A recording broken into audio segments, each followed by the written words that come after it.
G'day cocktail lovers. This looks like an old-fashioned, but it's actually the other half of the old-fashioned story.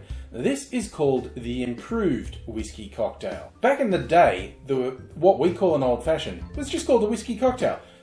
Whiskey, sugar, bitters, that was just the whiskey cocktail. Then some bright spark comes along and goes, I have an improved whiskey cocktail. They brought some extra flavors in, comparatively subtle. There's a little bit of maraschino, which a little bit goes a long way, and there's a dash of absinthe. Again, a little bit goes a long way flavor-wise. And from then on, when it was popular, when people organized, I cannot say words. I have not been drinking yet. The folklore goes that the improved whiskey cocktail got very popular, so it got to the point where whenever anyone ordered a whiskey cocktail, they got the improved whiskey cocktail. But then there were the folks who liked the original, the old-fashioned way. So again, folklore says that when at a bar asked for a whiskey cocktail, they saw the waiter reach for the maraschino liqueur and they said, no, I want it the old-fashioned way. And these days, we just call a cocktail with spirit, sugar, bitters an old-fashioned. But this is supposedly an improvement on the old-fashioned, the improved whiskey cocktail. I don't think I've ever made it before, or even had someone else make it for me. I'm going to give it a little taste.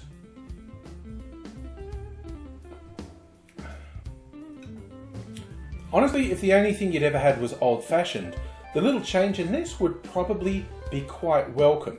It's not a radical departure from an old-fashioned, but those little bits of flavour are quite nice. I'll show you how to make it. Before I show you that, I'm going to quickly run you through the ingredients. The recipe I found on the Difford's Guide recommend using a split of bourbon and rye whiskies. So I'm actually using a split of an Australian single malt from Starward that was aged in ex-bourbon barrels and an Australian rye whiskey from the Gospel. These are both local to me, distillers, and they make great products. My improved whiskey cocktail is actually all Australian. This maraschino liqueur they call naked maraschino. Often when you see maraschino liqueur, it's clear. This one has colour because they said, we're just doing it the natural way. We're not going to filter it.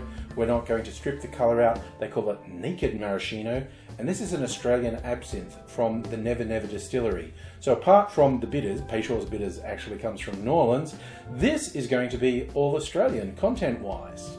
In a mixing glass, we put 1 ounce of the bourbon or whiskey of your choice, then 1 ounce or 30 mils of rye whiskey, then just around a bar spoon or 5 mils of maraschino liqueur, and 1/4 ounce or 7.5 mils of simple syrup.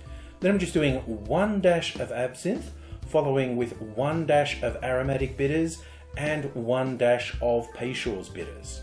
Add ice to the glass, stir that for 20 to 25 seconds to chill and dilute the drink. Then I'm straining that into a rocks glass over a big chunk of sexy clear ice, and I'm using the same garnishes I would on an old-fashioned. A twist of orange peel and a maraschino cherry on a skewer. It's interesting, if you look around, you'll find a lot of recipes called the improved version of things, and some of them date right back to the 19th century, like this. Others are more modern inventions, takes on well-known cocktail recipes. Whether or not you actually think this is improved is going to be down to your taste, but I think it's really worthwhile as a variation, and you can decide, do you like one over the other, or are you just happy to have an alternative when times call for it?